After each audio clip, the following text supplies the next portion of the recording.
Assalamualaikum warahmatullahi wabarakatuh. Halo teman-teman semuanya. Semoga tugasnya sekarang ini dalam kondisi aman, tidak ada dan berputar. Nah, kali ini aku bakal bahas salah satu materi usul fikih yang menurut aku paling relevan dengan kondisi modern saat ini. Yang mana tanpa kita sadari, dia sering kita temuin tanpa sadar di kehidupan sehari-hari. Yap, namanya masalah masalah. Materi ini bikin aku sadar akan satu hal penting, bahwa hukum Islam itu gak kaku, gak kumuh, dan yang pastinya gak ketinggalan zaman. Di video ini aku bakal bahas 4 hal penting. Yang pertama, apa itu masalah? Kemudian yang kedua, kenapa penting banget buat mahasiswa PAI? Sebenarnya sih bukan buat mahasiswa PAI aja, tapi buat kita semua. Kemudian yang ketiga, apa aja sih contoh-contohnya yang berhubungan dengan kehidupan sehari-hari gitu kan. Kemudian yang keempat, kenapa materi ini berkesan banget buat aku. Yuk kita bahas. Pertama, apa itu maslahah mursalah? Maslahah mursalah sederhananya adalah penetapan hukum berdasarkan kemaslahatan umum, meskipun tidak ada dalil khusus yang menyebutkan secara eksplisit. Tenang, ini bukan hukum asal-asalan, karena maslahah mursalah tetap punya syarat penting. Pertama, tidak bertentangan dengan Al-Quran, kemudian tidak bertentangan dengan Sunnah, serta sejalan dengan tujuan syariat Islam.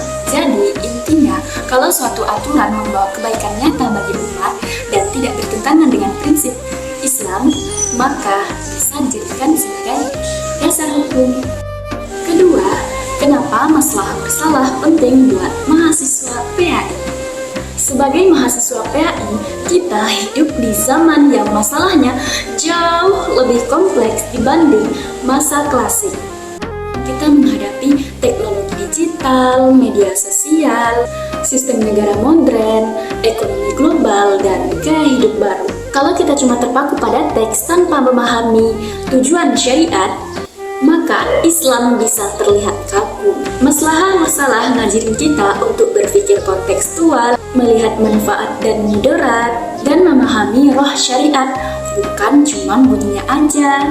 Ini penting banget supaya kita gak salah dalam menetapkan hukum dan gak bikin Islam terasa memberatkan. Kemudian ketiga, hubungan maslahah mursalah dengan maqasid syariah.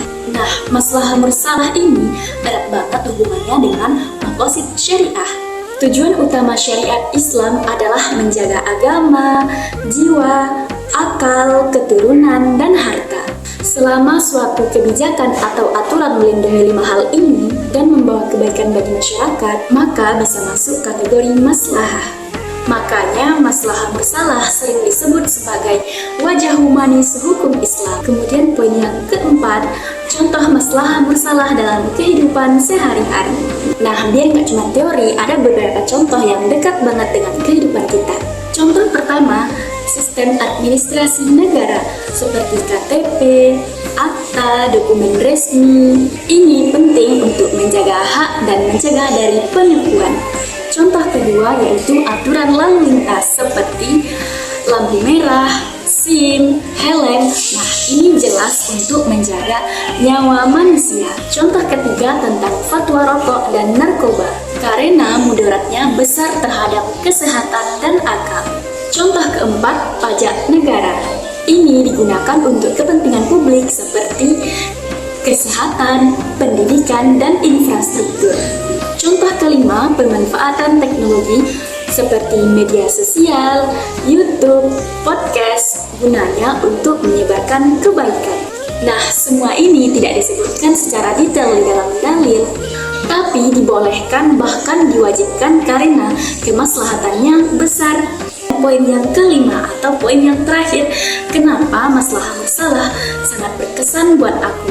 Karena materi ini bikin aku sadar bahwa